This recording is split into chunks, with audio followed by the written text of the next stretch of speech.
Okay, good morning traders and welcome to the live trading webinar today with Scott Pulcini. We do this every Thursday. It's part of the free education that you get with us, and the whole concept here is that we have an educational course about order flow, and then we have these daily advanced webinars, and then we have live trading from two different professional traders. Yesterday, Jay Trader, today, Scott Pulcini on futures. Jay Trader stocks. So you get a very complete package here. That's the concept. Yeah, join us, ask questions, you're getting to the opportunity to peek over the shoulder of a highly professional trader here. He does offer mentoring services and education. I will put this into the chat if you're interested. You've got Scott's email, his trading room, his website, and a course that he offers here. So we'll take it from there. Let's go over the risk disclosures and then jump right into the market. This is important though. The general disclosure: all Bookmap Limited materials, information, and presentations are for educational purposes only and should not be considered specific investment advice nor recommendations. Live trading is in simulation demo paper trading mode and strictly for educational purposes. Live trading executed in simulation cannot accurately represent realistic trading performance. The risk disclosure: trading futures, equities, and digital currencies involves substantial risk of loss and is not suitable for all investors. Past performance, an investor could potentially lose all or more than the initial investment. Risk capital is money that can be lost without jeopardizing one's financial security nor lifestyle. Only risk capital should be used for trading, and only those with sufficient risk capital should consider trading. Past performance is not necessarily indicative of future results. All right, Scott, take it away if you are presenting. All right, 1 second here. Soybean iceberg buys ES 165 contracts.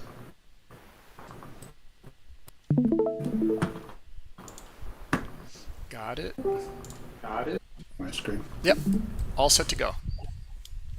All right. Currently I'm short here. Yes. I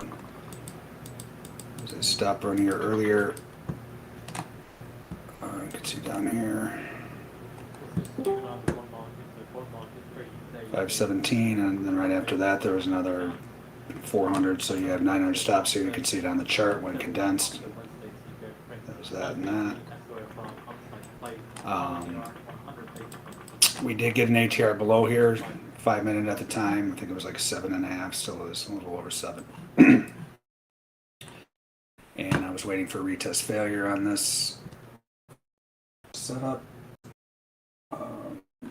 We were below the yellow lug, but at the time the edge one of the products I look at to see the current conditions if we're oversold or overbought was extremely oversold. So I was waiting for this pop, which is exactly what happened. I was warning my room to watch this, because even though these markets are extremely bearish right now, obviously you get some pops. So that was right around this point.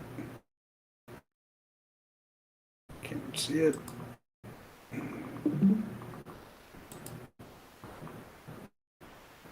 Yeah, we were at like 92% or something, 91% oversold. So you guys not familiar with that? It's just a TAS product that shows you all the stocks in the E-mini S&P or NASDAQ. It's got NASDAQ, Dow, and E-mini S&P. Let me get my drawer guy here. Hold on a second.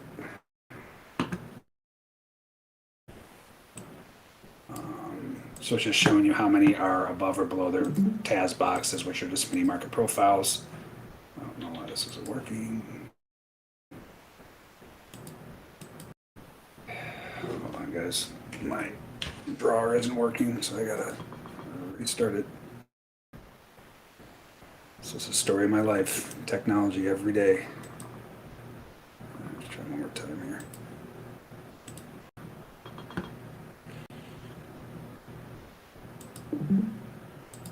Alright, that's better. So anyway, this was at 90%. So when you get that oversold, like up here, I mean 100 obviously is the max, right? You can see the percentages over here. The market is going to bounce. So it's not, you could just blindly buy it at those points, but it's a little riskier. because someday, like we said the other day, it's probably 1 out of 50 times that it happens, but it'll just stay at like minus 85%, or not minus, but 85% oversold, and the market goes down another 10, 15 points. So I use it to, kind of time my entries where I'm not chasing the market down, and I waited for that pop, and then again, Soybean iceberg sells ES 150 contract. this never got an ATR above this zone, and then when it came back down, I shorted it. So I'm currently short. So we'll go over these markets here in a second, how they're all pretty bearish. So I was short overnight as well. We got short in my trade room at the end of the day yesterday, and I held some of, I only had one ES on, but I had a couple NASDAQ on. We'll go over that here in a second. I've been waiting so I did get out of one NASDAQ here, and this was the overnight trade. Right, this was at the point of control. I'll show you at the market profile. That's when the edge was at 91%, so I just got out of one. I still have one on. That was this pop, and I'm just waiting for something to either add to this trade or I can trail my stop to get out of this short. But this thing could keep going. My ultimate goal here was the blue lug, which I still think we're going to get to.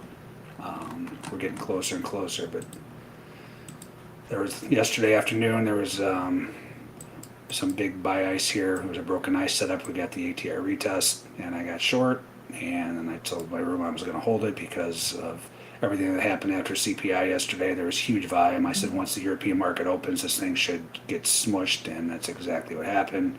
And now I'm thinking we can get down to there. But so I'm getting out of this short either. Soybean iceberg buys ES 150 contract. Actually, I'm gonna increase my thresholds in soybeans. It's been firing off way too much, and I go to the chart and there's not a ton here. And this is 164, but let me change this real quick. I'm sick of hearing this thing firing off. I like 200 or more anyway in soybeans, so this is a bad thing.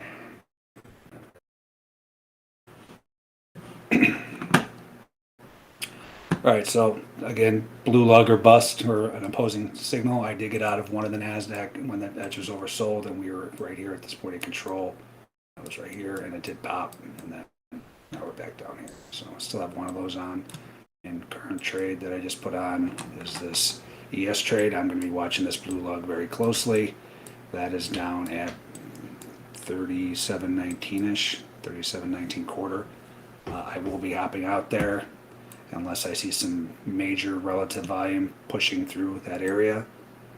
You can see this is not crazy relative volume right now, so I would be getting on a blue lug. If I'm going to hold on to blue and red lugs are very Ludwig levels that I use for my day trading, for targets, so on and so forth. They're very powerful, and they usually are very good support and resistance, so I don't mess with them when the market gets there unless I see this kind of relative volume where it's, that's the big money playing. So at this point, it's looking like I'm just going to hop out of the blue lug if we get down there right now. So on this ES short. So again, I entered this trade. ATR was 7.5. We had built new lugs. I'll just go over this real quick. So Ludwig levels, again, if you're new to these webinars, I use them. You can go to our website, ludwiglevels.com, say you saw them on the Bookmap webinar, and she has special pricing for you guys, but they're very, very powerful. So anyway, we built new lugs here. This was the setup basically right in here. I was waiting again. I normally, since we're below the yellow lug, I'll take shorts aggressively out of the zone, one ATR out of the zone. But that edge was so oversold, so I waited, and we got the bounce back, retest failure, and never got an ATR above here. So this was still a valid setup to short, and that's why I'm short. So ATR retest failure, I'm in. I actually had too many on. I had 4 on, and I'm risking like 20 something points on this trade. So that's why that's that buy arrow. You can see I got short right in here somewhere. Yeah, you can't really see it. It's behind one of these swipes right there. Can't really see it.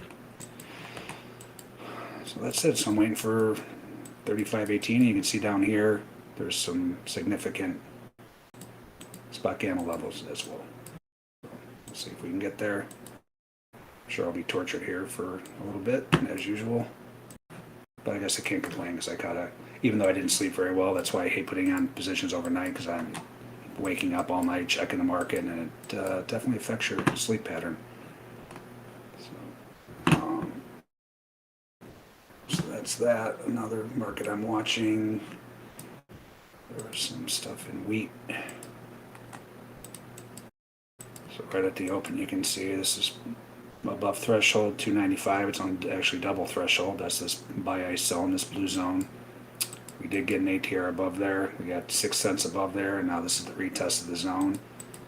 So this was right at the yellow lug, which we'll talk about. But if we go ATR retest failure, I will go long.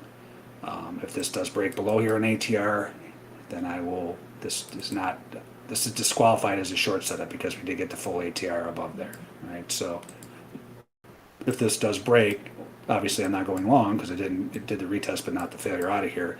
I won't go short this particular setup, but I'll be looking for something new. And the ATR in here currently, again, these are just 5-minute ATRs, average true range. That is what I've deemed ideal for day trading. The 5-minute ATR. Everyone's always asking me, why do I use a minute? Why do I use an hour? Because a minute's too short of a time frame, in my opinion, and an hour is way too long. So I use that. So you can see the ATR right now is 4.24, so 4.25 cents. So this did get obviously 4.25 cents out of here. Here's your retest. I'm looking for failure to go long just outside 4.25 cents, and I'll go long. If this breaks this, then this is disqualified as a short setup because we already did the ATR, but I'll be looking for something new, and I'll be remembering that that didn't hold. That's kind of a signal something's up to the downside, right, if this breaks. Liquidity, you can see where we're most likely headed, right? So this helps you when you're coming up with your thesis for the day and what's going on, looking at the bigger picture, so on and so forth.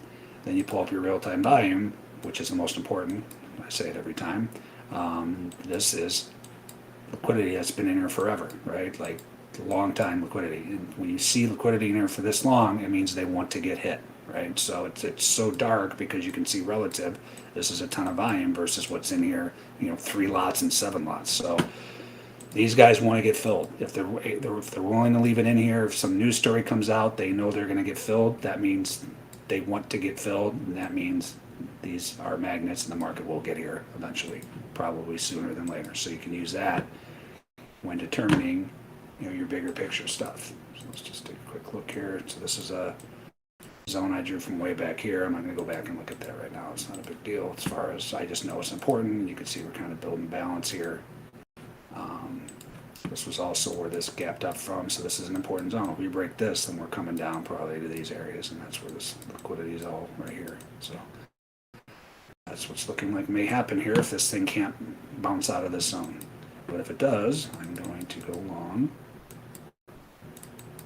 Set 4.25 points, so I'm going to go a little outside that. And I'll go 5 cents out of here. And that's where I'll go long. If I get filled on that, then my stop goes 5 cents below the bottom of the zone.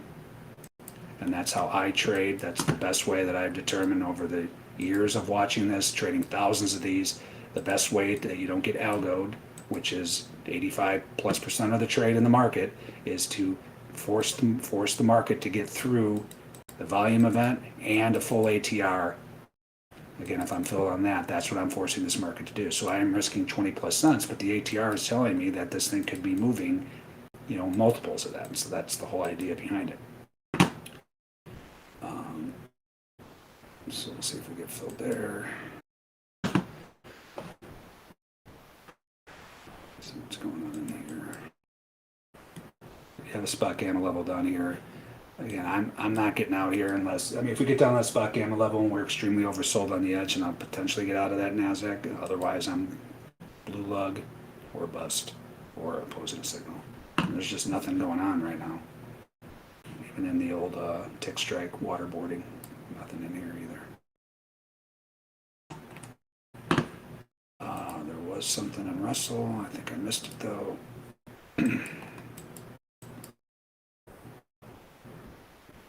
Yep.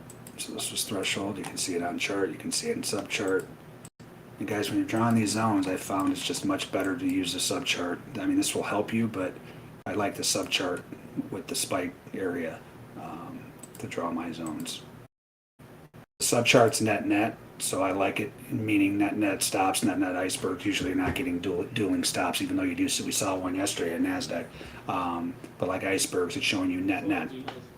So if there was 1,000 icebergs, buy icebergs, 1,000 sell icebergs, it's going to show a 0 on the chart, right? So I like to see the spikes where it could overwhelm to one side. That's why I don't draw them from just the chart, because the chart's just showing you the one side. It's not net. So that is that. Hold on a second.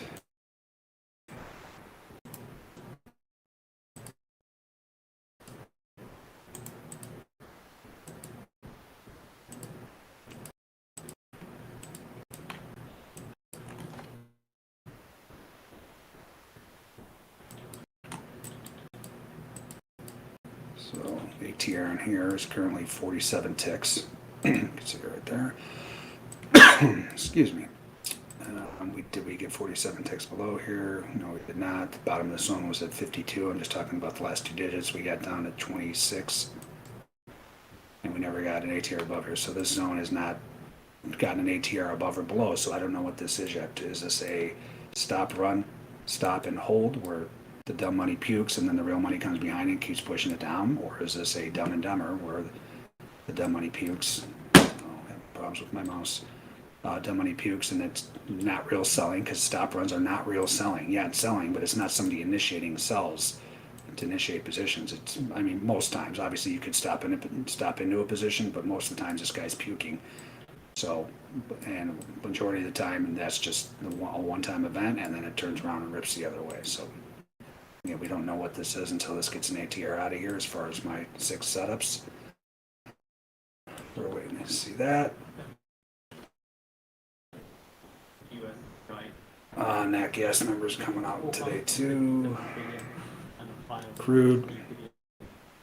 This was a nice trade. I didn't take this one because we were above the O lug at the time. But this was a stop run, almost a double whammy, where you get sell stop runs into the waiting hands of the buy ice. This wasn't quite threshold buy ice, but this was definitely threshold. You can see you had 187 here. My threshold for crude's 150. And then you had another 70 here. So you had almost 250 stops in this area. You can see it just ripped down from there. And now here we go on the potential retest. I'll take a short here and retest failure. This market's in trouble. We've been catching shorts in here the last week or so. Overall, this is a major balance breakdown going back months. Now we're here. It doesn't mean you can't, retest it. It could even retest the high volume note of this thing. But this looks like, just imagine if you're a big trader and you're in long in here and you've been holding it the whole time. What are you thinking now? Oh, I'm in trouble. Oh yeah, I bought some up at 120. Yeah, now we're at 90. It's time to puke them up, right? So that's what balance areas are. Balance areas are traders placing bets, right? And that's fractal. Doesn't matter what time period you're looking at. Obviously, the longer the time period, the more powerful it is, but they're, even on a 5-minute time frame, it's still traders placing bets. Somebody's going to be right, somebody's going to be wrong. Right? See, even like right now, we're building a little bit of balance. Right? There's always markets are in 2 states. They're either balancing or they're in directional conviction. Right? So it's tiny, obviously, but these are traders placing bets, or algos running traders back and forth. Whatever. Either way, there's guys getting in and out. Right? This one's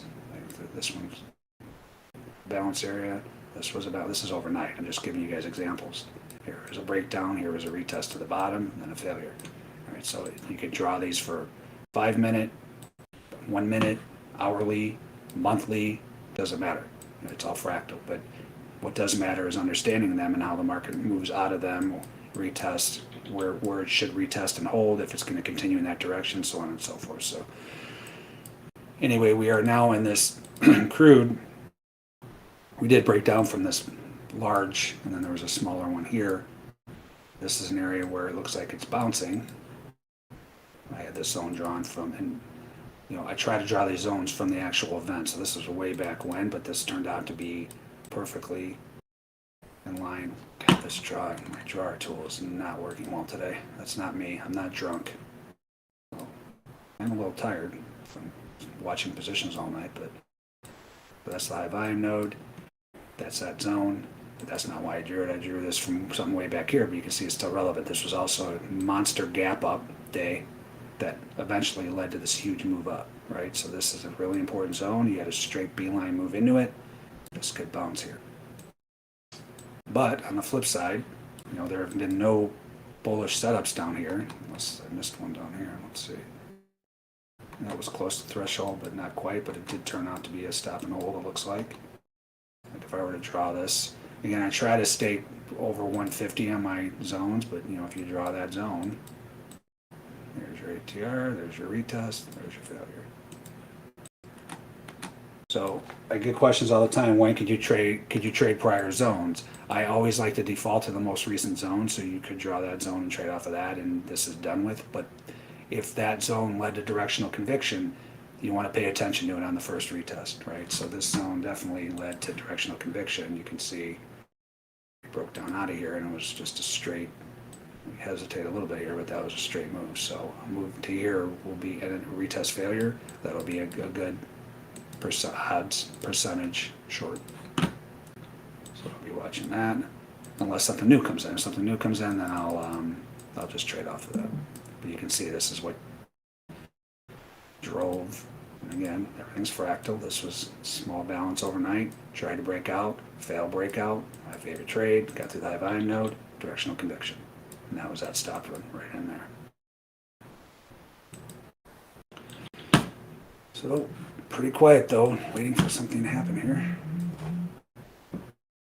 Natural gas number comes out in 5 minutes. See what's going on with this.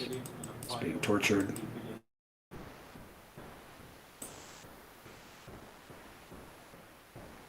Other things you want to pay attention to. This is a trend down day, ADD, advanced decline line. When you see it under 2,000, you want to be very, very careful buying, right? It doesn't mean we can't have pops, but you're best suited, you're best off to be looking for pops to short, right? That you do not want to be trying to hold longs for very long, even if you do go long, because the majority of stocks are getting pummeled. And when you see it like at this level, it means it's institutional selling, right? So the big money is getting out of positions, and this is one of the reasons why I had a feeling this was going to happen. Why I was short overnight, because that CPI number yesterday, the relative volume was off the charts. So we, staged a little rally. It didn't happen yesterday. Really strange trade, quiet, and then towards the end of the day, started to sell off again. And I just had a feeling once Europe got their chance to short this, it was, absorb the information in the European market open at 1 a.m. Central, then it got smushed again. So you can see this was over 10 times normal volume on this down move. We tried to recover. We did recover more than usual. Usually a good place to be looking for shorts is the midpoint of the directional conviction. So we popped up here. I guess it was when you consider this. This was the initial part of the number, and then we did that. And the midpoint was probably right here. So we got a little higher. But you want to pay attention to when you see volume like this, right? This is huge money coming in selling this thing. So imagine you are the resting orders in the order book that just get run over here, right? And then when it comes back, what are you saying to yourself? If you do hold it and don't puke them, as it comes back, you're like, okay, get me out of this position. I was wrong. I'm out, right? And that's what leads to the next wave down. And that's the same theory. It's not a theory. The same principles behind retest failure of the zone. When you get a SI indicator zone, and when it finally moves an ATR away, well, the traders that are loaded up long, for instance, in this case, they're the ones that don't puke are praying that it comes back so they can scratch their trade, either with responsive resting orders, sell orders, and if those sell orders don't get filled as it moves out of the zone, they got to chase it, and that causes the next wave down. So that is the whole principle behind retest failure, and it works with this as well. This is volume. This is very important volume. So anyway, we did this and screwed around all day, did nothing, just built balance, and then did this, and then obviously the overnight session started or the morning session started for Euro, and then the European markets, and then it killed it. And that's why I wanted to be short yesterday, mainly because I saw this stuff and I knew you know, if it would have recovered all of this, then I would have a different mindset, right? If we would have gotten back above this, where this started, then I would have said, okay, now I want to be long. But it never did that, and then we had signals. There was a big double whammy in ES. There was big broken ice in NQ, and I got short. Granted, it hurts me because it ruins my sleep, but I don't do it very often. But when I think that it's a prime opportunity, I think yesterday we were risking like 80 ticks, and I said this could be risking 80 ticks to make 400, and that's exactly what's happening, as you can see. All right, so now, of course, I'm in a position I have to get tortured for an hour and a half that we're on here. Nothing happening. So, any questions, Bruce? No, not yet. Hold on just a minute. Not a ton going on.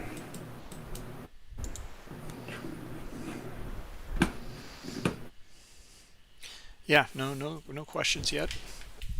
That's a fantastic overnight trade, though, Scott. Jeez. Yeah, I mean, I only had 2 on, so I'll take it. And I had 1 ES on as well, but I had other accounts on as well, so I was like up all night. Like some of them I got out, a couple. It's just, you know, most times it's not worth it for me to be up all night because then it really affects me during the day. Like I feel like death, but I just thought that was a really good opportunity. We talked about it in my trade room, so hopefully a lot of those guys and girls took that short. All right, so bigger picture stuff. All right, natural gas just came out. So this is another reason, you know, that CPI info was key. But what I was talking about yesterday in the room was that is that was the breakout of this bigger balance, right? This is a couple week balance or week and a half balance. We broke out. Obviously, other stuff happened, but this was the biggest one, right? As we come down, the last stand is to try to hold this high volume node if it's going to remain short-term bullish, right? It should have done that. Instead, we ripped right down through that high volume node. It did stage a little bit of a comeback, but all it did is come back to the area where it gapped down from, right? This zone was drawn from other stuff already, right? We had directional conviction here, but we came back. Where was the gap down? We got a little bit above it. So here was the gap. It was right at the bottom of the zone. We gapped down yesterday. That was the CPI number, right? And it came back. I got a little above there, but it never got above the zone, right? And I knew, you know, if this can hold, I was going to have a nice trade, especially because this was already violated, right? So that got violated. Here's your gap down. So you can actually draw another zone based on this most recent gap, because this is really important. When you have, you know, 50-point gaps, you want to be marking that because the first test back in that area is really, really important. So you see there was a buying tail here too that should have been bullish. That failed, so I'm going to incorporate that. There's a little bit of a directional conviction there. This, you know, just a single up bar is not directional conviction. You know, I'm talking about major down bars, up bars that you want to be drawing. But I will incorporate this just because it was part of this little gap here. So this zone here, if we do recover, is going to be really important, right around 3,800, and that's a, you know, big big spot gamma level. I told you when I don't get a lot of sleep, guys, it's not pretty.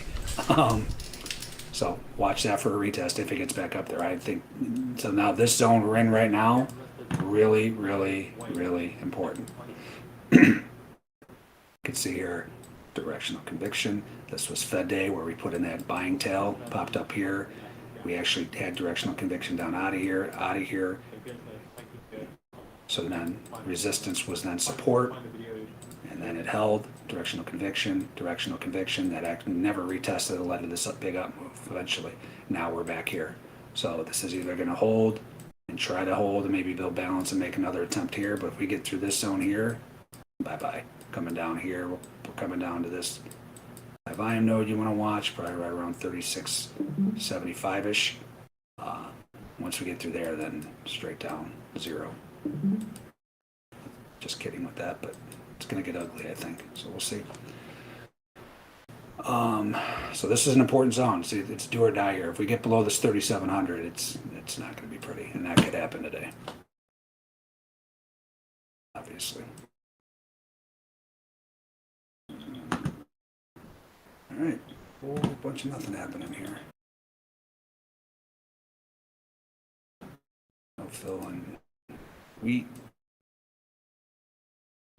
There's some stuff in corn. We've been watching corn lately. There's been some stuff. Here comes the waterboarding, by the way. This is the usual.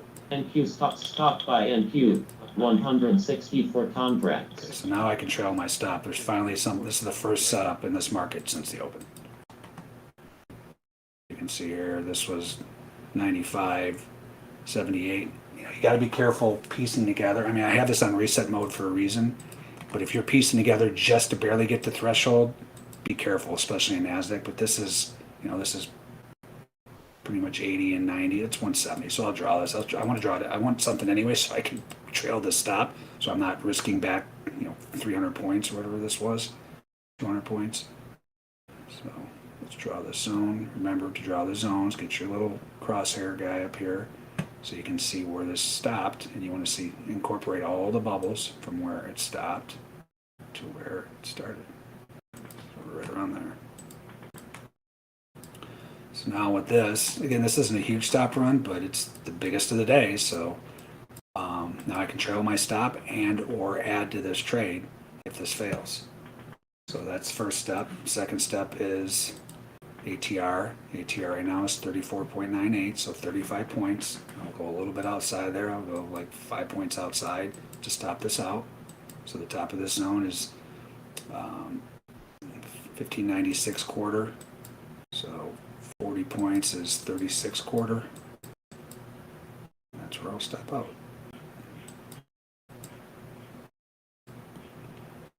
And then on the to add to this trade, I'll just do the same thing below the zone, and my stop will go in the same spot. Right? So this is a 40-point zone, but you know it is what it is. This is the volatility, guys. Like, you know, I don't like risking or waiting for this kind of move out of the zone, but this is what you have to demand from your trades so you don't get algoed. Otherwise, you're going to get algoed. You might get lucky a couple times, but you know, placing your stop. We talk about this every webinar. So if I end up getting short here, you know, you may get short and say, yeah, I like that short, but I'm only going to risk 20 points. I'm not going to risk all the way back up here. That's silly. That's 100 points. Well, guess what? This is what this volatility demands. If you want to put your stop, you get short right here and you want to put your stop 20 points above here, good luck. You might get lucky, but the majority of the time, you're going to get this type of trade. And then it's going to go, and then you're going to have nothing on. We had it yesterday in the room. There's a new guy in there that refuses to get Bookmap and he wants to learn, or he's just watching and mirroring my trades. Anyway, I got short and he got short in NASDAQ. This is when I got short for this overnight trade, and he got short, and then the market, like, it was right here, and it was just like this type of setup, and I put my stop up here. Well, it did one of these like it always does, and he put his stop like 20 points away because he only wanted to risk 20 points. Again, the market doesn't care what you want to risk. He got stopped out, and then the market dropped 300 points. I'm sure this morning he wasn't real happy that he got algoed, right? That's why I put my stops where I put them. I forced the market to get back to the volume event and an ATR outside here, because you have algos that, especially these algos, pick up these volume events as well, right? So, and they always, not always, but many, many times, as you guys have seen, when it gets an ATR away, they'll snap it back to the volume. So that's why I try to put it outside. And you remember, this has been more experimentation over the last couple of years, where I was trying to save some points. So if I would see a setup, I was, you know, in my first course, I would be just getting in right when it broke out of the zone. It's been an evolution, right? And I got this new course. I'm hopefully going to be done with it by Sunday, because I'm going on vacation for a week. By the way, Bruce, I'm not going to be here next Thursday. I'm going on vacation. But hopefully I'm going to have it done by Sunday. And you know, it's been an evolution where I used to get in right in the zone, and then after getting beat down enough where they wouldn't work, and then I finally figured out, okay, ATR is the best way to do this. But then I was even trying to cut corners where I wasn't. It was like 70% of an ATR I would get in, and then I would get ticked to the. You guys have seen this in all these webinars I've done, right? Then I would get filled to the exact tick, and then it would come the other way. Then I was 80%, then 90%, then 100. Then I'm like, okay, I'm going just outside of an ATR. And that has been like a night and day difference as far as me not getting filled. You guys have seen it over the last few webinars. So anyway, I force the market, you know, if I am going to short this on a break of this zone, I'm forcing the market to get back to the volume event and an ATR. And I know if I'm right, I'm looking at multiples. So, you know, I'll be risking 100 points on this trade, probably a little more. I think this market can move 200-300. Nat gas iceberg by NG 150. 200-300 points the other way. And that's how I trade, right? If you want to try scalping, good luck. You know, again, that was my bread and butter. That's how I made millions of dollars, was clicking in and out, clicking in and out. If I'm not doing it, that may want to tell you something, right? Like, because it's not possible. It's not possible to do it consistently, and all you're going to do is churn your account, paying $4 a round turn. It's not going to happen. You know, you can maybe make a program that's in and out, but I'm telling you, you're competing against computers, right? I was one of the best in the world at clicking a mouse in and out, flipping my orders back and forth. I obviously enjoyed that type of trading versus holding on to stuff for 100 points, right? But I've conditioned myself I've adapted. And that was the only reason I got back, was able to get back into the business that I got knocked out of, because of Bookmap and seeing this information and adapting and trading a different way, because scalping does not work. You may get lucky a few times, but overall you're just going to get, these algos are going to run you ragged, and they're going to churn your account. I got guys coming to my room. I did a mentoring session, it was a while ago, maybe 3-4 months ago, and the guy comes to me and he's like, yeah, my system's 85%, but I'm like, okay, well, if you're 85%, why the hell are you contacting me, right? So that right there was an outright lie. And guys, anybody that tells you that their system is 85, 90, even 70, I can see possibly, but you got guys saying I'm 80%, yeah, prove it. Okay, maybe for a day, maybe for a week, over a month, 6 months, year, zero chance. I will put any amount of money on that. I mean, maybe, again, if you can come up with an algo for a fund or something, maybe, but I'm talking retail trader, click traders, you're not going to be 80%. So I show this all the time too, and might as well go on a rant since absolutely nothing's happening here. So this is my P&L. We show this every week, right? This is what a positive expectancy P&L looks like when you have an edge, right? You have the drawdowns, there's drawdowns here at the beginning of the year, right? Drawdown, recovery, recovery, right? So this is great. Mind you guys, this is trading ones and twos, basically, threes and fours. As my account grows, I've been trading bigger, and that's how you should do it. We'll go over that maybe a little bit later, but the key point here is look at this. Look at my win percentage. See that? 46%, and I'm able to generate, so this is after commission, right? I'm able to generate that trading ones and twos. I'd say on average, since this has been keeping track, I would say it's an average of a 2-lot, right? So you can be less than a 50% trader and make that. If that doesn't open your eyes, granted, I know I'm better at this. Like we talk about this all the time, not trading at the 10 o'clock hour. We talk about this all at 10 o'clock Central, 10 to 12. I look at this. We've gone over this every time, and it just kills me because I've known this since I started trading, and I've lost millions of dollars at this time of day. So there's ways I can help this, get this winning percentage up. But my point is, you can be less than 50% correct in your trades and still make a living trading, right? And again, this is tiny. If I'm trading 20 lots, this is $800,000, right? If I'm trading 200s, which was my bare minimum in the past, that's $8 million, right? So you can see how once you start growing your account, and we talk about the risk calculator, right? As you grow it, you can do it every day, but every week you want to increase this. So I just put this in today. It was like at 156. I had increased it for about a week. Now it's 180. So now, if I'm risking 20 points, you can see. So I was at 150 before. So let's just look at the difference here. All right, so on this ES trade, I think I'm risking like 21 points. I could put on a 3-lot, right? So let's see if it changes on 180.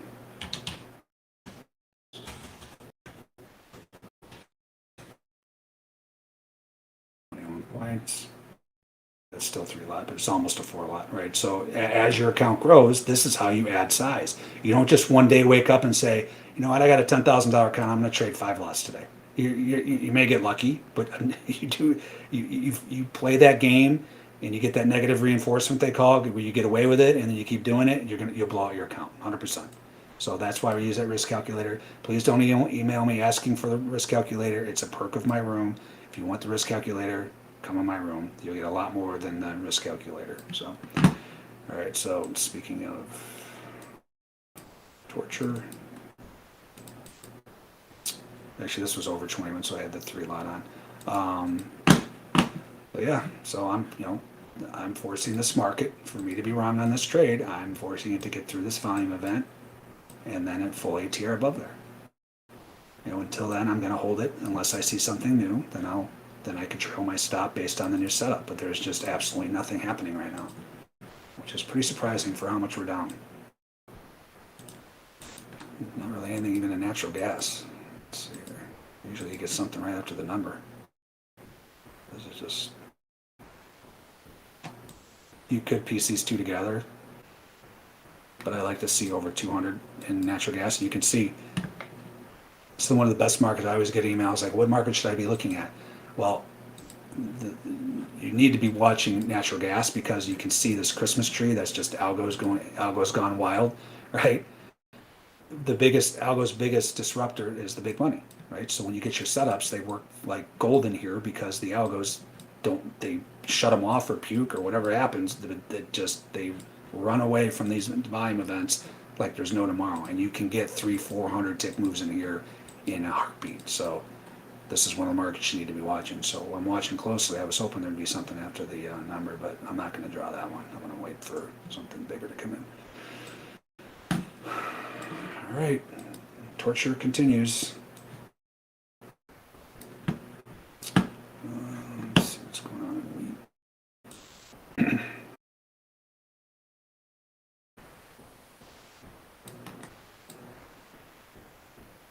Corn.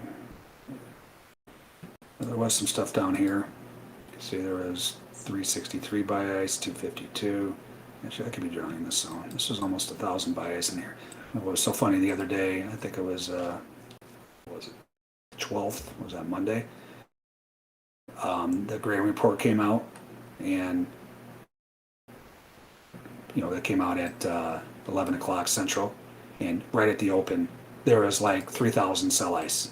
And then I was laughing the entire time. I'm like, boy, I wonder if these guys know something. I wonder if they have the number. And lo and behold, the number comes out and the market drops 40 cents. So once again, guys, these markets are 100% manipulated because they can be, right? If you have big enough money, you can manipulate the market.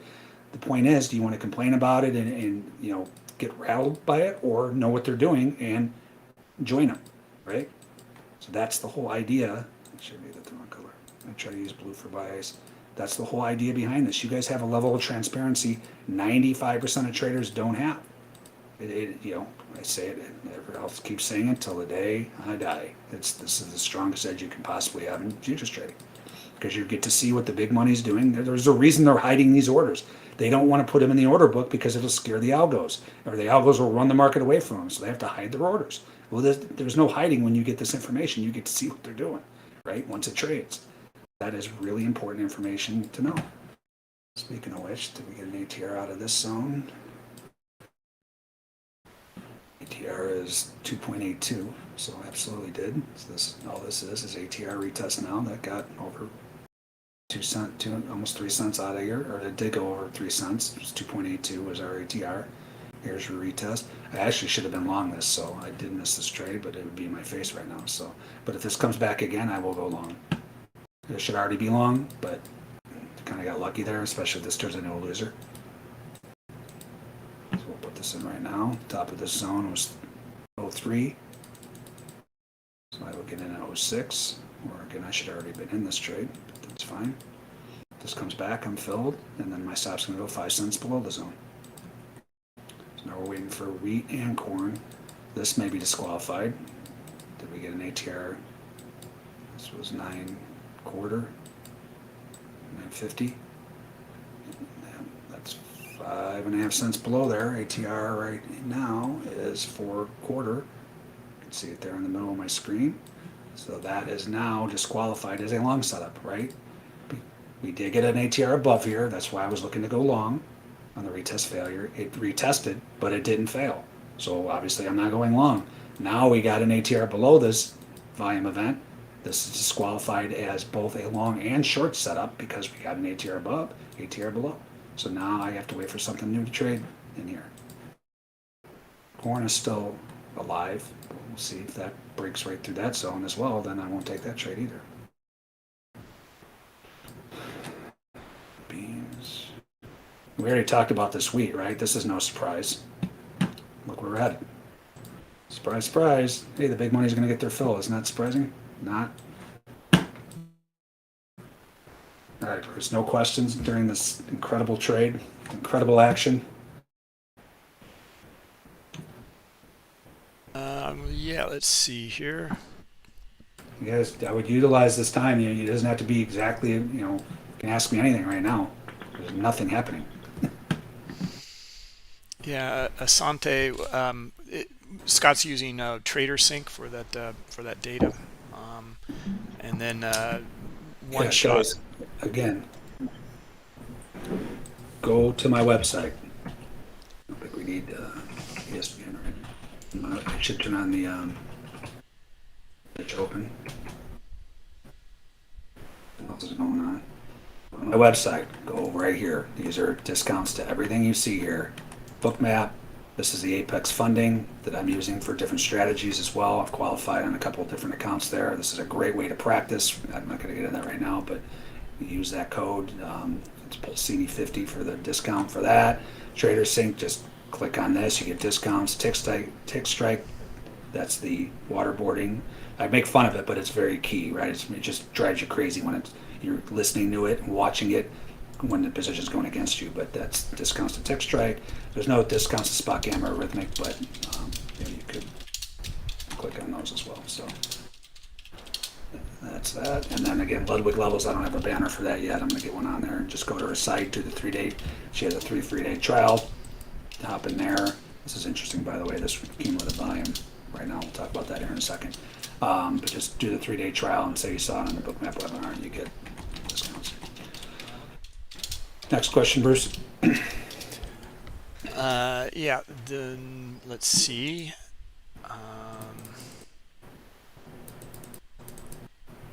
No, another question was redacted. Let's see in Discord. Yeah, a few questions in here.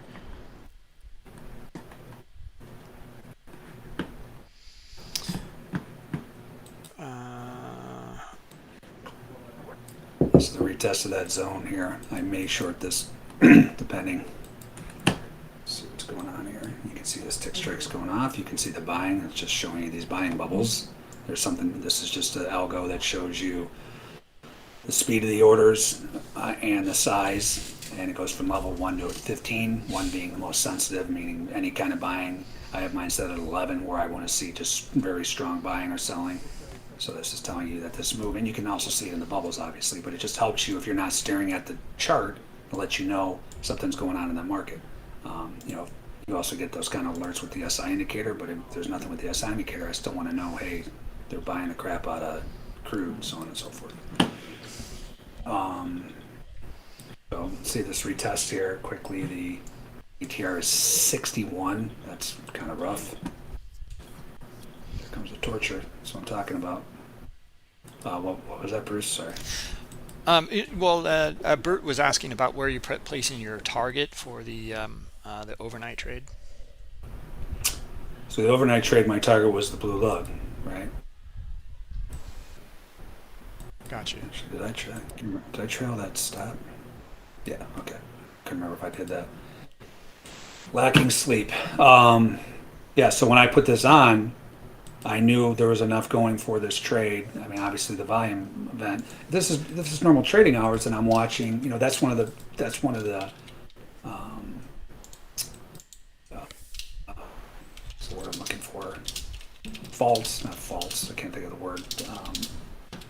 Negative factor. I can't think of the word. But trading overnight, right? You can't see if something new comes in, and so when I'm trading during the day, if I'm short this market and I get a new setup, well, then I trail my stop based on the new setup, right? Well, if you're sleeping, you're not seeing any new setups. You just got to hope that I can't tell you how many times I've woken up and I see like it almost got to my target, and then it's like up here, and then I'll bring up I'll have the Bookmap running. I'll look at the one from the overnight action. I'm like, oh, there was this huge stop run right here that I would have been out right here. Instead, now that's one of the problems with trading overnight, right? But I had enough going for this. So my ultimate target was the blue lug, right? So you can also use things, your market profiles, this could, I actually had this on my auto, I put this trade on my auto trader account that I do for other trader or other people.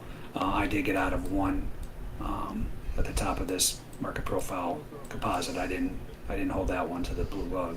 So you could, set, especially if you have multiple positions on it. It doesn't have to be all or nothing. You can say I'm going to get out of one at the prior market profile composite, and it did bounce there overnight. It bounced, I think, like 70 points. Points of controls of market profile composites or bottoms. Those are other target areas that you can use. And obviously, you want to be able to learn how to draw these zones proficiently, and you can use those as targets as well. Right? These are really, if I draw these zones, they're important areas, and you can see the market respects them all the time on, multiple times. Right? So this was an area here, this was a directional conviction, came down, spiked below it a little bit, buying tail, held, right? Very important zone. So guess what? When we come down here again, you want to watch this zone. If it very likely could do that. And if it doesn't, that gives you even more information that the thing's going to get killed, right? Because it held. If this doesn't hold, you are looking at a huge move the other way, right? That's why you want to know these areas. So this looks like it's probably going to pop back up to where we opened up from, more the gap we opened up there, directional conviction. So this looks now like it's just going to maybe start to build balance, and you can see where is this keep stopping. This one looks a little different than ES, right? We talked about ES violating the high volume node. Well, this one has held it now twice. Held it yesterday, got the up move, held it again. So I should have actually drawn this zone like this. I don't like drawing zones on high volume nodes by themselves just because I just don't want 48 zones on my chart. But this was important. This was directional conviction at that area. So the way you would do this, again, this is an area. It's not an exact price. And market profile is called point of control. But in balance areas, the high volume node is just basically in the middle of it. So I'm going to incorporate that. Let's change colors so I don't confuse myself. So this is on its own right now a very important zone. It keeps holding. When it breaks, that's when it's going to get interesting, if it breaks. But right now, this is still, this particular market is still in an intermediate bullish phase, right? Because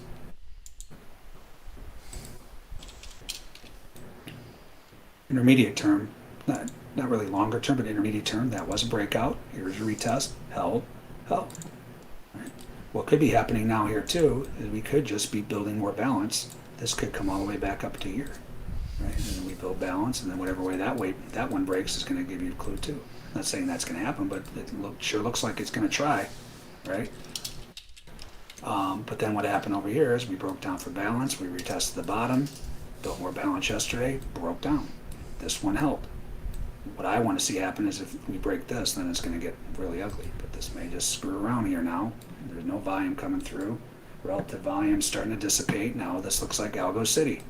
That's why you want to really keep an eye. If you're looking for bigger moves, you have to be keeping an eye on this relative volume. If this relative volume starts to dissipate, you're going to see nothing but whipsaws. This is the bread and butter of the algo, right? You don't think the algos know if there's big money in here playing or not, right? They see all this and it's all built into their programs, right? So when this starts to dissipate less than 100%, again, this is a relative volume chart for this exact 5-minute period for the last 30 days. This is on Sierra chart. When you start seeing this, you're going to start seeing that, right? This is how algos take your money. It's very, very simple of what happens in these markets. These algos are here to take your money, right? That's what this is. So you better know, hey, this is a time where I think this market can really trend when the volume starts to really pick up, or I'm not going to participate in this trade. And this is what it usually looks like, at 10 to 12 central. And that's why I usually get crushed then, because you get this just whipsaw action, kind of like it's doing now, right? Even though, so say the 10 o'clock hour comes up, which is coming up right now, Well, this still should be getting to normal, right? Because it's showing you this exact 5 minute period. Where you really want to be careful is if you get to the 10 o'clock Central, again, I'm on Pacific, but 10 o'clock Central, and then you see less than normal volume for the 10 o'clock period, then you really know it's going to be algo fest. That's when you leave, go work out, go meditate, get the hell away from your computer. I don't know how many times I have to show this to you guys and myself. Don't trade. And I saw, well, there's a prominent guy the other day who said, because someone was complaining about this time of day, he's like, well, different people have different strategies, and okay, yeah, but overall, unless you want to get algo to death, you probably don't want to be trading on this. You can have exceptions. The day that I implemented this, like you guys remember, it was a couple weeks ago. My trader remembers, I'm sure. I'm like, okay, I'm done. I'm not going to be the monkey sticking his finger in his electrical socket, thinking this time it's not going to hurt. 10 o'clock Central, I'm out the door. I walk out the door, and the relative volume like spiked up to like 3 times, and the market dropped like 50 points. So there are exceptions where you could stick around, but overall, here's a retest this one, but I want to keep this up. Overall, you don't want to be messing around at this time of day, especially if you see this volume dissipate. If you start to see it spike up 2-3 times, yeah, stick around. Other than that, leave. Come back at noon. I used to literally, some days I would just walk home from it's downtown Chicago. I'd walk to my condo and just go take a nap for 2 hours. I would have to physically remove myself from my office so I wouldn't throw away millions of dollars. And that's why it's so frustrating to me, because I already know all of this, and you just saw that P&L. That's current stuff, and I still do it. Right? So it's harder when you have the trade room, when I have the trade room and stuff, and I'm trying to show guys setups and stuff. I don't want to like disconnect from the stuff, but P&L wise, you got to do it, especially if you start to see this stuff dissipate. It's just not worth it. You're just hoping the algos don't whipsaw you in a certain way. If you like to play range trades, well, that's fine. I personally don't, because it's like the time I try to play a top or bottom of a range, that's the time that the thing rips out of it. So I prefer just to not mess around when this volume starts to suck. Looks like I'm going to get stopped out of this. Was there a number or something? This guy's talking like a number. Oh, here we go. It's because you got a Fed guy talking as usual. I just have never, ever, I say it every time now, I've never seen, I'm trading 24 years or whatever, a Fed guy talks 3 times a day. See, this is what this is. And guys, when guys start talking, whether it's this intermittent talking or a Fed number, all bets are off the table, right? Like, it's just like when a number comes out. You can have your perfect volume set up. Well, something changes, and then there's new participants entering the market with this guy chirping right now, right? So this stuff's off the table. It doesn't mean I'll just let it stop me out. But things are changing now because someone's talking, right? It gets really annoying, I tell you that. Especially because I don't know if you guys know that the Fed guys can trade too. Yeah, it's just like the politicians that make policy for these companies and then trade the stocks and make millions of dollars. The Fed can actually trade, which is absolutely mind-boggling to me. So let's see. We're gonna raise rates. Let's go ahead and sell some before we do. It's ridiculous. Don't even get me down that rabbit hole. Any questions, Bruce? Let's see. Bruce always avoids seriously, I cannot think right now. I can't even talk. The controversial talk. Never chime in. Oh, I always kind of fan the flames a little bit to get the rants going. It's good fun. Yeah, but really good fun. Yeah, just the spot gamma levels. How much do you use that, and what kind of value or worth do you find from that? Yeah, spot gamma levels are very, very, very, very, very important.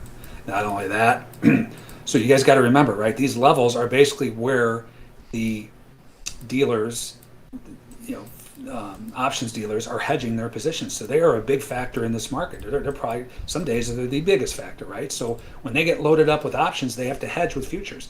So what spot gamma tells you, again, you can go down that rabbit hole like extensively. This stuff is very interesting. I don't want to know as much as he's telling people or talking about, because I don't want to be confused when I trade. I want to keep it simple and stupid, right? But I still treat you can go as in depth as you want as far as like the inner workings of all this, but all you really need to know is these are support and resistance levels, because when the market comes to here, dealers are hedging these positions, and it's showing you the most concentrated areas where dealers have options where they have to hedge, right? So I use those levels of support and resistance. Very, very important. You can see we're just dancing around this one right now. And then the other thing I use it for, his commentary every day is very, very important. So you just go in here. Actually, this is the hero indicator. Let's take a look. This is the real-time options info. You got to be very careful using this. It's not red light, green light. Bookmap actually has this where you can get it on Bookmap, or you can get it standalone. Just take a look what this looks like. This is not red light, green light, right? It doesn't just turn around the minute this thing spikes. We'll take a look here and see what then we'll look at his commentary. And when you really want to pay attention, he makes certain calls sometimes, and when he says certain things, kind of like when Bruce says this new indicator is incredible, you really want to listen, right? Same with this guy when he starts talking about. So this is nothing now. I mean, you do have a little bit of divergence. You can see so the black is the market. The options starting to go the other way. The options hedging. This is total. You can split it out to put and call. I just, again, I don't want to get too in depth. I want to see when, for instance, like he talks, we'll look at this here in a second. Like if the market gets up here and the options are going the other way, the market is going to eventually turn around. It's not right that second, but eventually you can expect a move the other way. So that's SPX. Let's look at SPY. This looks obviously different. So this just looks like cross-current choppy trade right now. Let's look at QQQ. Can't even do my alphabet right now because I'm so tired. QQQ looks bullish as well. So you got little cross currents there. But how I really use this is when you come in here, he has a daily note every day. He gives you the levels, and that's the same thing that's on the book map. You can bring those in on the cloud notes. Support at 3750 and 3700. He even gives you the SPY. And remember, this is the cash, so it's a little different. I think it's about 6 points off in futures. Right, so when he says 37, so we're right at 3750. Well, 3750 is 3743. Is it 7 points now? Yeah, I think so. Let's see. 37. So it's 6 points up. So 3749 in the cash is equivalent to 3743 in the futures. Right. If you come up here, this 3800, I'm sure is 3794. Right. There you go. Right. So it's the cash for the futures, equivalent to the futures. So that's the one thing he talks about that, but then he also talks about what he's saying as far as, this is one of the things where he said about the hero indicator yesterday. We note hero captured strong positive deltas off yesterday's morning low, right? Well, that was this. You can see this right here. So we were down here, made new lows, look at the hero, right? Caught up, came up to the highs, look at the hero, turned around, sold off, and then it really sold off overnight. So again, this isn't the minute. I mean, you could have been saying this whole time. Like right here was a divergence. That means you just jump in and buy right there. Well, if you jump in and buy right there, you get your head knocked off. You jump in and buy right here because there's a divergence. Still went down another probably 20, 30 points, right? So it's not red light, green light, but you want to pay attention, especially when you get to important levels. And then what he says is when you get to spot gamma levels, and then you see that those are good areas to buy. And then when is the best time to buy? When you get to spot gamma levels, when you get this divergence and you get your volume set up. That's the best time. That's the ultimate edge, right? So market revisited, blah, blah, blah. This real-time flow, put us on general dealer positioning, negative gamma due to put holding, suggest short covering was a prime deliverer of that rally. This is all really, really important information, right? Short covering, it's basically the same as stop runs. Like we talked about in the beginning of the webinar, stop runs, that's not real buying, right? Doesn't mean the market can't move. Doesn't mean you can't get your head ripped off on short covering, but you got to know when it gets to a certain important level, it's probably not going to continue because it's not real buying. It's just guys puking. Yesterday's trading was also seemed to have built. So this is what his levels are, right? When you look at this is just him putting these levels. So the most important strike with the most important options info or activity where guys are loaded up, these options dealers where they have to hedge, is at this strike, which is what? Can't see it, 3,800, right? So that's the most important area. So if we are to rally, if we do rally here, I'm sure these Fed clowns will say something to push this market up here. This is where the most options activity on that entire board is. So you can bet this is going to be strong resistance when we get up here. And again, it's not the exact tick. Sometimes it'll go 4 or 5 points above here and below, whatever. But these are just use them as support. This is how I use them, right? That's resistance. If we get above there, use them as support. right? So yes, I use spot gamma extensively. We talk about it every day. You can go down this rabbit hole. You can get really in depth. I just, for me, I just don't. The simpler you can make your trading, the better you're going to do, and that's why I've always gravitated towards the just simple, stupid. Again, I used to trade directly off of the dome, the depth of market. That's all I did. I didn't have charts up at the time when I was making millions, just flipping this order book. It doesn't get much simpler or stupid than that, right? So I try to keep it simple, stupid. But the stuff's very interesting. I'm sure you can come up with longer term edges with what he's talking about as well. All right, just get this over with. Stop me out and let's get something going in here. It's like a torture treatment.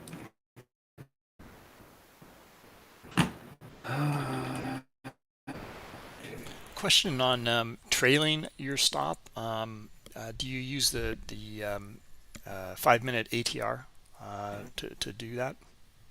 I personally do not. You could. I wait for opposing setups, right? So, this is one of the biggest weaknesses, problems. Again, I'm struggling with vocabulary words today because I'm so tired, but mistakes traders make, right? So this isn't a good example because this thing's in my face, but if this thing's moving in my direction, for this for instance, right? This was a huge trade. It's coming back now, but this is the way I trade. Most of the times, I should say most of the time, but this, I'm holding this trade. I got out of one because that edge was so oversold at that point of control. But the only time I'm trailing my stop is when I get the new setup, right? Then I'll trail it based on the new setup. That is going to help you capture monster runs, right? Traders can't. That starts to go in their favor. They have this up. They're watching. They're like, oh, that's my run for 2 months, man. This pops up. I'm out of this thing. Again, they're just getting out at random spots just because they're P&L. The market doesn't care about your P&L. The market cares about the volume areas, right? Let's make sure this stop is in the right. This ATR may have increased 33.61. So that was 90. I can't remember where this was. 40 was 36. It doesn't matter now. That was 40 points, so stopped out. But yeah, I trail my stops based on, you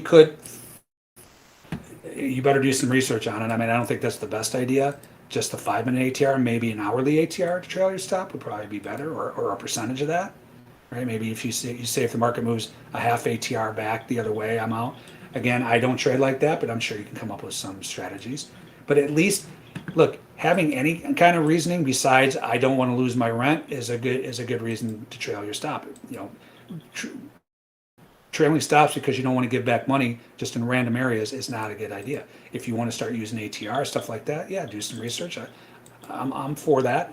At least there's a reason behind it. It's not just because you don't want to lose your car payment, right? That's why traders fail, because they get out. I haven't been stopped out of this little piglet yet, but it's coming. All right.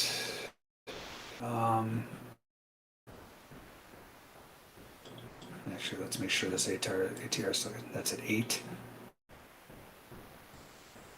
Oh my, this is 43.21, 51.25.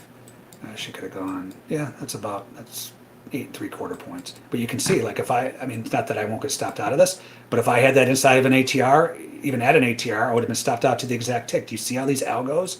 That's basically an exact ATR. Right now, ATR is 7.99, or what? Now it's 8.01, but at the time that's an exact ATR. It's not a shock that these algos just turn around and rip it the other way. That's why I go outside of an ATR for my entries and my stops now. I used to play games trying to save a couple points, and it probably cost me.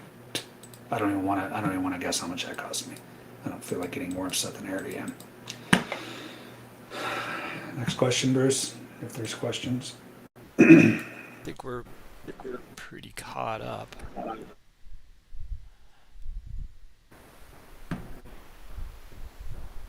This is some terrible trade, man.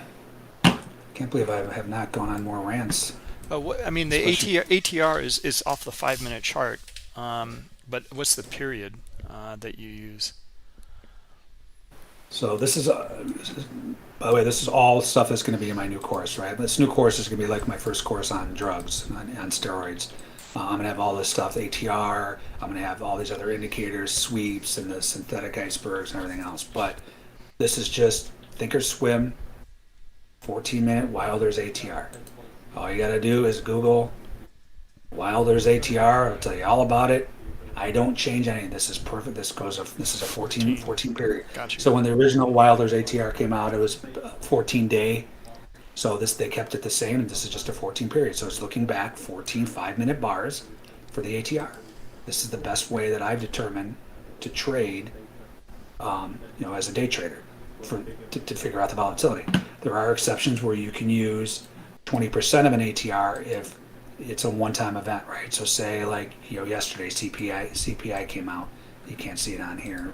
You can see it on here. Let's just look at it to give you an example, right? Now, do you think this volatility is indicative of the real volatility? Absolutely not, right? So ATR popped up here. It did continue after that into the session, but most of the time you're going to get this spike. It's going to be just like the natural gas number. Actually, that'll be a better example, or I guarantee you it dissipated, right? So even though I don't think it got too crazy on this number, let's look.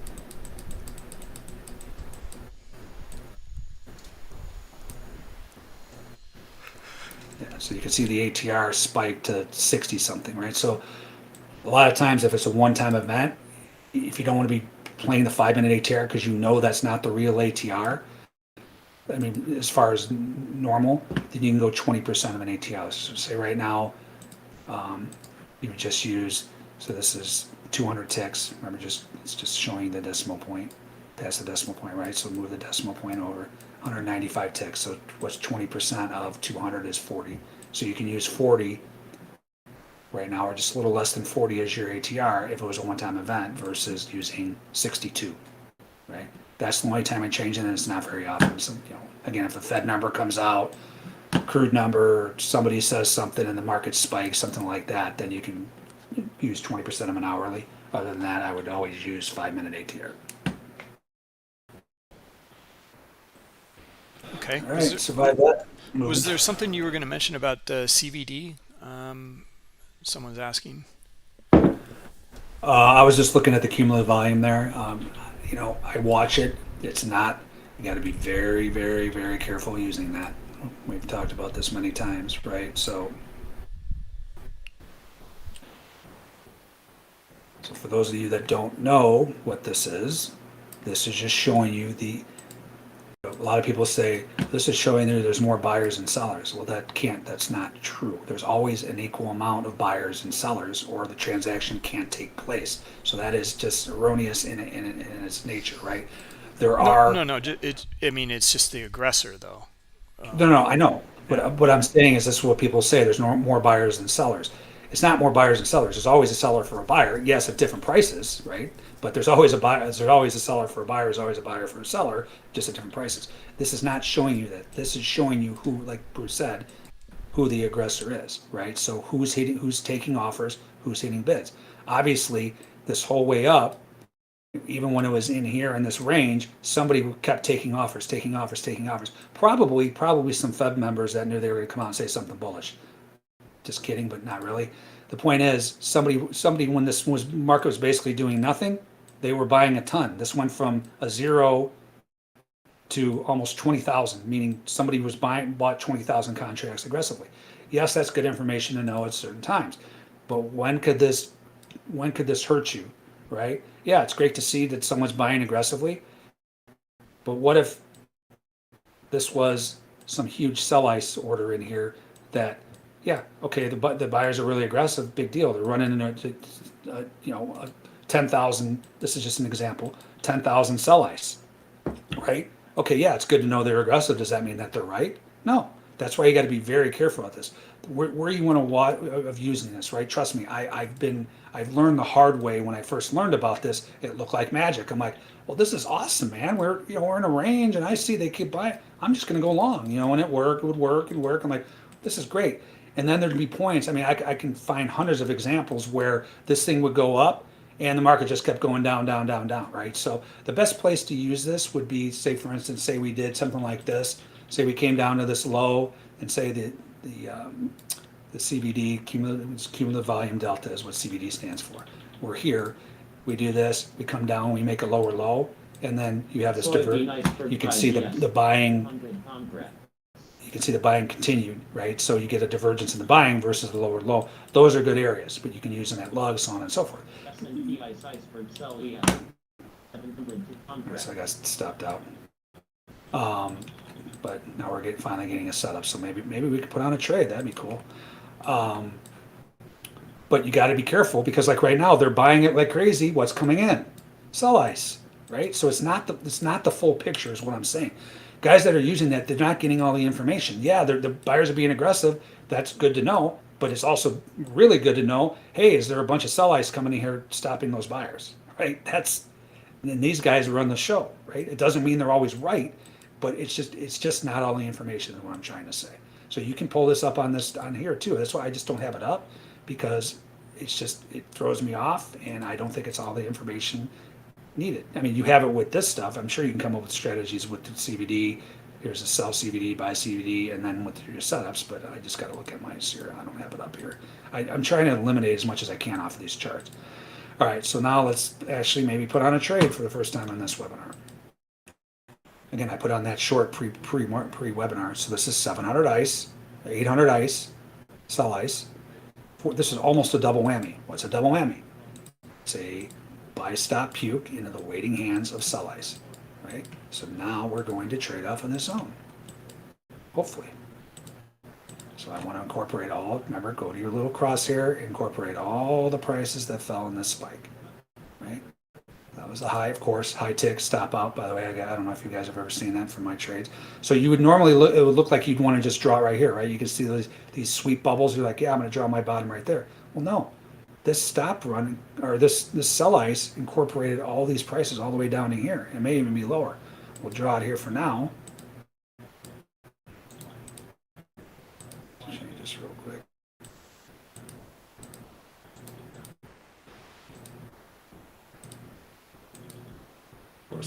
This is a Fed guy talking, Waller guy or girl, I don't know what it is, but this is why this is at, again, all bets are off for prior stuff. Now new stuff's coming in, now you can trade off of this. The guy's still talking, but did I get this correct? No, so you see here, I still didn't draw this correct. You got to shrink your chart to see, okay, wait, so this bubble is still within this spike, right? So now we got to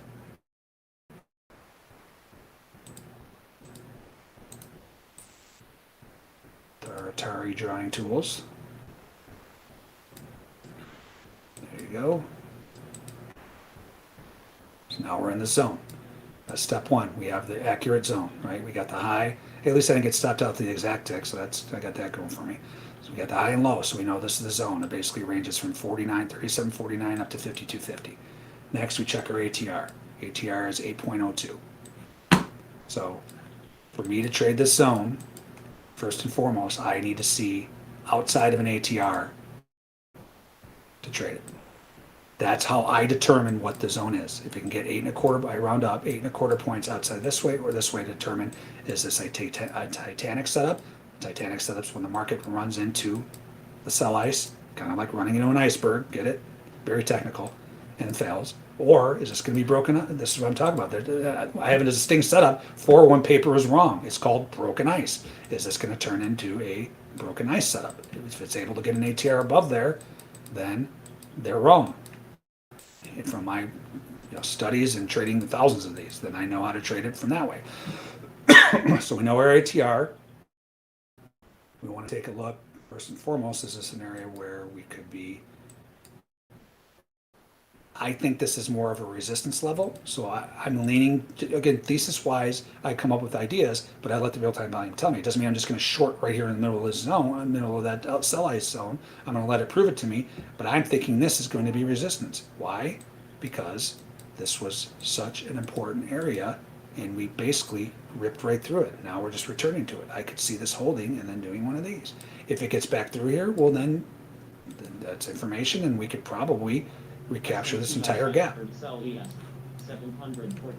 More sell ice coming in, right?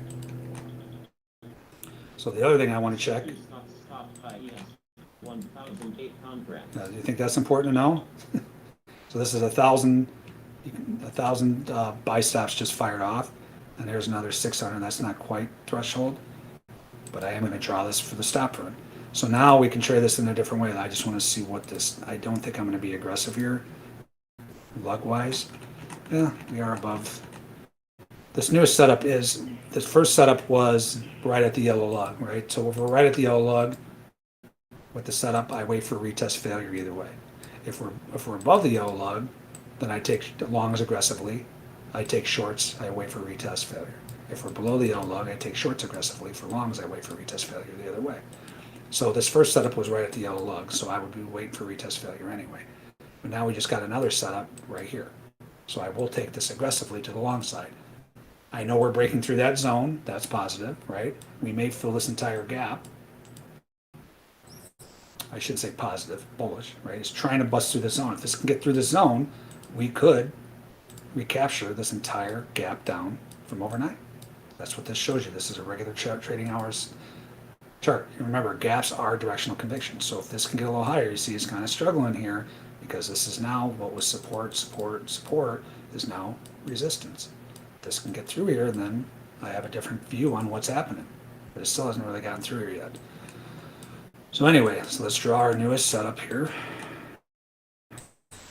So you can see these sweeps. This is a great thing about the sweeps indicator. It shows you this. This was not threshold, but this was like a continuation. It was basically stop, stops. So this was almost, you heard him say it, it was like almost 1,000, right? So I'm going to draw this as a new zone. Where, remember, you want to you look like you want to go here, but make sure you get all the bubbles in the spike. That comes all the way up to here. Let's make this a different color so you can.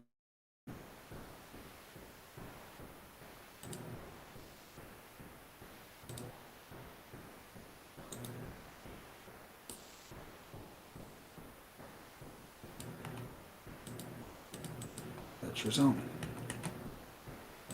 So now you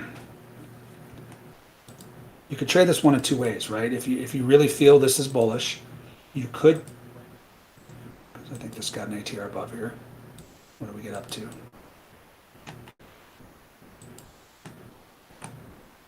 Might have run that zone a little too high. That's pretty close. It's good enough. We got up to basically 59, right? This first zone that we drew, this sell ice, top of 52.50. So that actually did not get a full ATR, right? That only got 6.5 points above there. ATR is 8.06, so that still has not proven an ATR out of that first zone. Then you have the second volume event that happened. So what I was saying is, if this did get, this is a variation. I don't want to confuse people that are just learning this stuff. But say you were really bullish, you could have said, okay, there's my ATR, even though it didn't. Say it did, right? Say it got like 9 points out of here. It goes retest failure. Well, you could play it right when it gets back out of the second zone as the failure of your first, and then you can trail your stop based on the second volume event. So you're not risking as much as trailing enough the first volume event. Again, that's a little more advanced. Join my room. I talk about this stuff all the time. Right now, the way I'm going to trade this is off of this newest volume setup. If this is able, I know we're above the yellow lug, so I will go aggressive, meaning at ATR is 8.06, so I'll go a little more than that. I'll go like 8.75 points out of here. I will take a long aggressively. That's the aggressive entry, just getting in the minute it gets outside of an ATR. The conservative entry is when you get the full ATR, the retest, the failure, a little outside it, then you go long, right? This particular instance, I would go long. One, we're above the yellow lug. Two, I know we're going to be getting outside that zone that I just was talking about, right? Let's take a quick peek at our market profile as well. This is today's trade. So this is a prior composite that we failed to get out of. That's, you come up with stories with these composites, right? So what's the story here? Well, this is obviously an important area. That's why I kept it in, even though we did trade through this a few times. Obviously, this was still important for the low of this composite, and it was not the value area, just the actual low. But you can see we tried to get out of here. It tried to get out of here, and it failed. Now it looks like it's going to accept. When markets accept back into market profile composites, the tendency is to get to the other side. That would be right there. And it's not quite the point of control of this one, but it'd be well inside this as well. So the story I'm seeing is this market had a chance to die, and now it's recapturing this market profile. That's bullish. We know if it gets through this zone, that's bullish, which it's trying to very hard right now. I think if we get through here and then I get long off that stop, I think we can retake this entire gap, right? And bring us right back up to 3,800, because that's what this market does. Every time it looks like it's going to die, it does this miraculous. Again, a lot of this is Fed chirping, but it is what it is. The volume is telling you to do something. So what I'm going to do here, again, let's look at our ATR. ATR is 8.18. So I'm just going to put it at 9. I'm going to go 3 ticks outside of an ATR. This is at 37.59. I will go long 9 points above that. 37.68. So we need to figure out I need to figure out what I'm risking here as far as how many contracts. Like, this is the most important part. You don't want to overtrade your account size-wise, contract size-wise, or you're going to blow out eventually. If you cannot trade bigger than you should not be risking more than 2% of your account size on any trade. Max, right? Most guys do, like, that are good traders, they do 1.5%. So what would I be risking here? So I get filled there at 68. Well, now I got to go 9 points below this zone for my stop out. So this zone is at 50. Let's just say 51. Make it easy. My math. It's 42. Right. So I would stop out basically right in the middle of the zone. But I don't like doing that. But just to show you guys illustration. So I'm risking 42 to 69. That's 27 points of risk that I'm taking on this trade. Do I like risking 27? I can hear just people groaning. What? I like risking 5 points when I put on my trades. Guys, I'm trading with the current volatility and the volume zone. This is what it demands to catch the big moves, right? Again, you could go say, yeah, I like your long, but we just talked about this. But I only like risking 5 points. Well, good luck. You might get lucky and have it rip. 98% of the time, you're going to get this. You're going to get stopped out, and then it'll go, right? I force the market to do that. And I'm willing to put on a 27-point risk trade because, like I just showed you guys, I think this market can rip and recover that whole gap, right? Of course, I lost my chart like I always do. Hold on. There it is.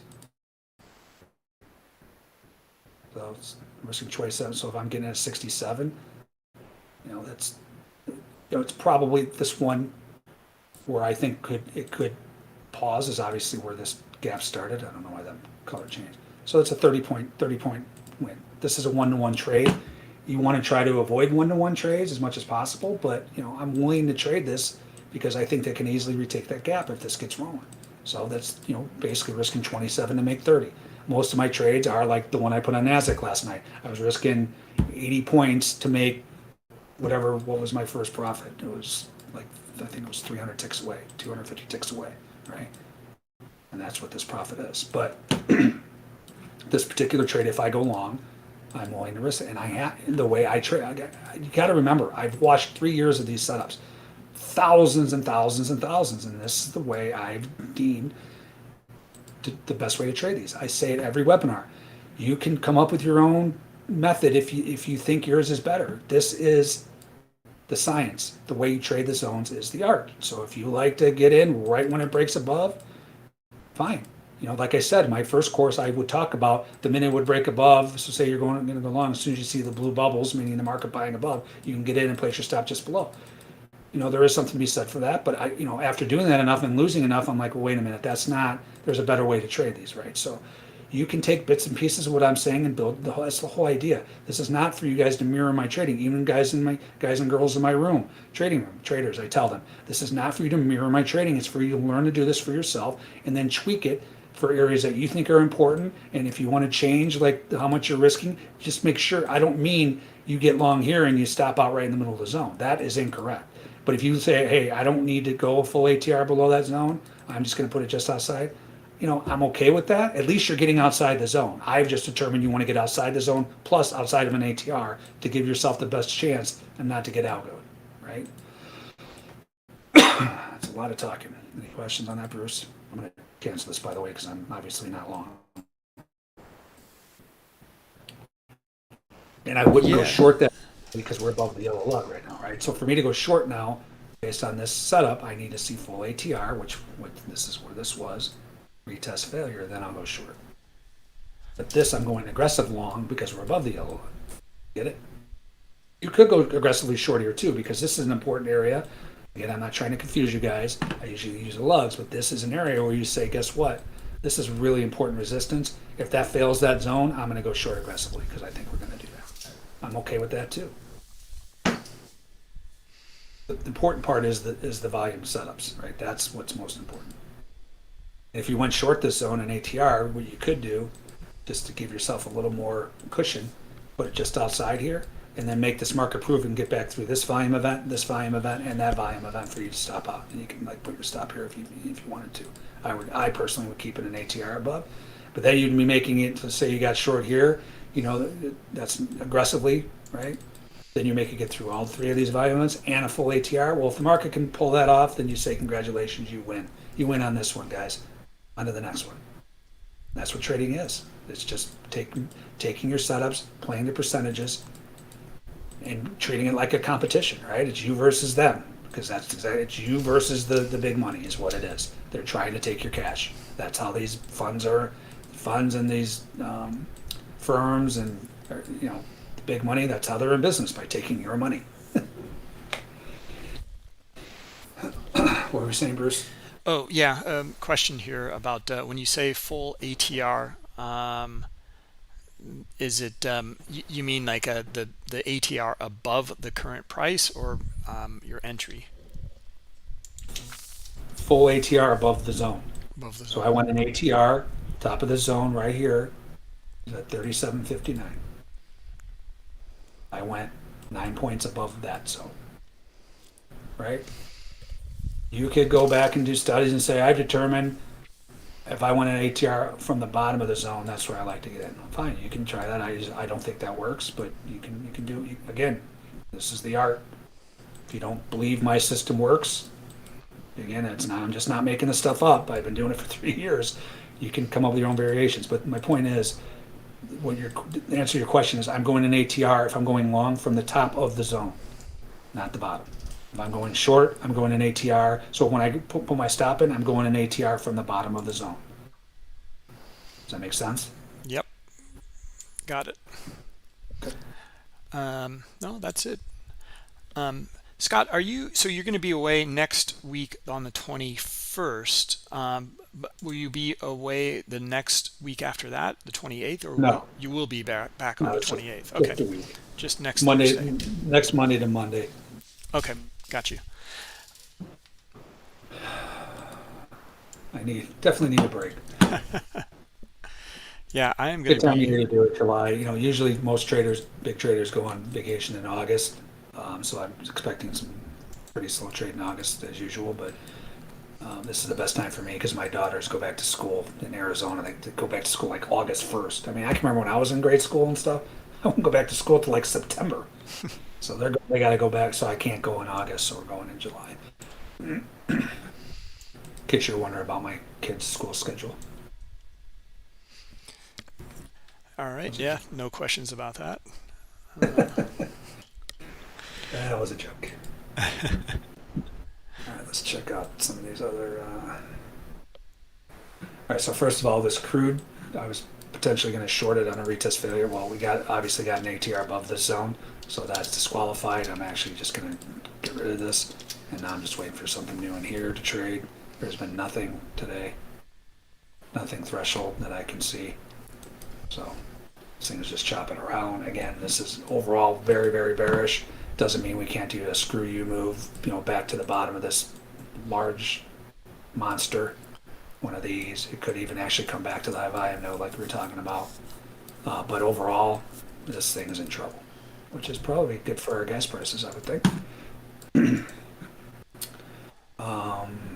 then what are we looking at here?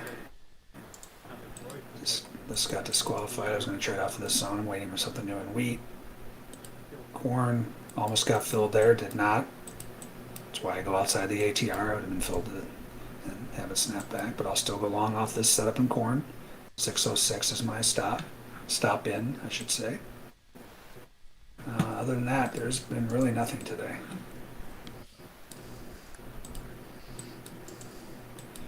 Natural gas is whipping around, little algo fest as usual, but nothing in here either.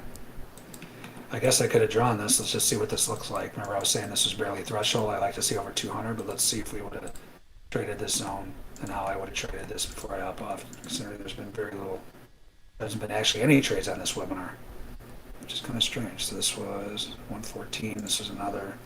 Yeah, see, I'm fine that I didn't draw this. I just don't like piecing together, especially when they come. Well, this was. I was thinking this was minutes. It was just like 20 seconds. But, so that would have been the zone. No, it wouldn't have. This is where you got to be careful, right? Make sure you're incorporating all the prices in the spike. So that's the zone.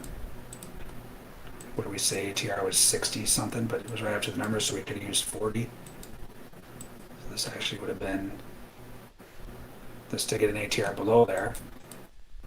But this is why I do, you know, depending on where we were.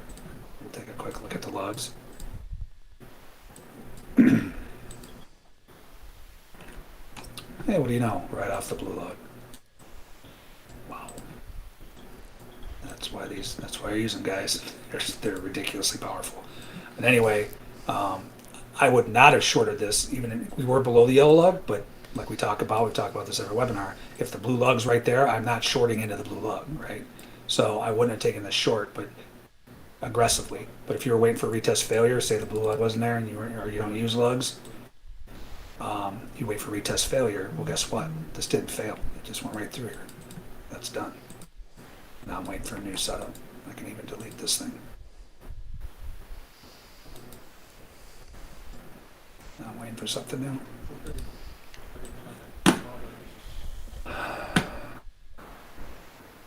That's about it. Very boring trading today, obviously, so far. So these just bounce around, but you can see like how relevant these areas are. Look where this came back and stopped. Right at the bottom of this first zone. Right? So like I said, you can come up with your own. You say, hey, when I see another setup, I wait for a pullback to the bottom of the first one. I'm going to get in. I'm going to risk an ATR below there. Trade them however you want. I'm just, use my experience in your favor, right? That's why people are members of my room, because they're learning good and bad instead of having to go through 20 years of getting your head ripped off, right? You can learn mistakes from me, from my experience, then you don't have to go through them and lose multiple accounts, right? And obviously the positives of my trading, obviously, but even the bad, it's good and bad, and there's nothing sugar coated in there. I'm doing trading just like this every day, twice a day, right? So everybody sees the good and the bad, and they see me on tilt sometimes, and they see me planning all the time and making bad decisions sometimes, right? But that's all to help you guys not have to go through the same stuff. That's the whole point of the room and these webinars. All right, Bruce, if there's nothing, where's your guy goes on right now, right? The other guy, Tom? Yeah. So this will segue. It'll redirect you right into Tom's webinar that starts right away. Everybody, if you're interested in that, volume profile with Tom and Bookmap. Yeah. So quickly, I will, so this is a variation. Again, I don't want to confuse people that are just learning this. This is a new setup, right? 800 stops. I will let this fill me at my remember I was trading off this first stop zone. I'll let this fill me, but then I can trail my stop. Someone was asking about trailing stops based on this new volume event, right? So this is exactly what I'm gonna do. This is looking bullish now, guys. Obviously, we just talked about if I got filled on this. So this is your new zone, right? Because the thing is, if you want to go long and you keep getting new setups, you don't want to keep trailing your stop up to get in the trade, right? Because then you miss the move. So this is a variation where I will stop into this trade off the original zone. But now, once I get filled, which I think I'm going to trail my stop. Why can't I get off this? So if I get filled on this, now my stop is going to be an ATR outside of this zone. So now so say it's 9 points. It could be a little more. I got to check it. So now my stop would be at 50. Right? So I put my stop here on this fill, which is what's about to happen, versus, where did I say I was down here? It was somewhere down here. My point is, I can't remember now. What S&P stopped by yeah, it was like 50 per contract. now I'm filled on that, and there's a new stop. Stopped by One second, I DC, forgot to buy this. 212 contracts. This thing's gonna rip, obviously. But I just saved myself 10 points and stop, right? Because remember, originally I was gonna trail my stop 9 points below. I know there's a lot of zones here, this yellow zone here, right? But now, because this white setup, now there's something new, I can even trail it now again. So let's just quickly do this. Hopefully that's not confusing. If you've been on here, you've seen these. Yeah, this is not threshold, so I'm not gonna draw this. So it's a little variation where I got in off the original setup, and now I'm gonna trail my stop based on the second setup. If that makes sense. All right, that's all I got, guys. Long ES, I will stop out at 50. Other than that, my targets are, I'll keep an eye on, this is a place that can stop, and this is going to be very interesting if this gets in here, because this is the most recent composite. See how it's kind of struggling? I think we're going to pop right through here. If not, that's information, right? I'm going to stop out of this trade, but then I know we're doing that. This gets Slow inside computer. here. Remember, the tendency is to get to the other side. I think we can make it up to here. But I definitely want to watch that zone that we broke down from last night. Slow That computer. we gapped down from. So this gets rolling. Really, this is that spot gamma level. Remember we talked about most options where the dealers are loaded up. Watch this 30. I'm really watching this. I'll probably get out of 2/3 of my position if it struggles in this zone here. Other than that, I'll let this thing run. And then, if it does get through that zone, my ultimate destination will be the red lug.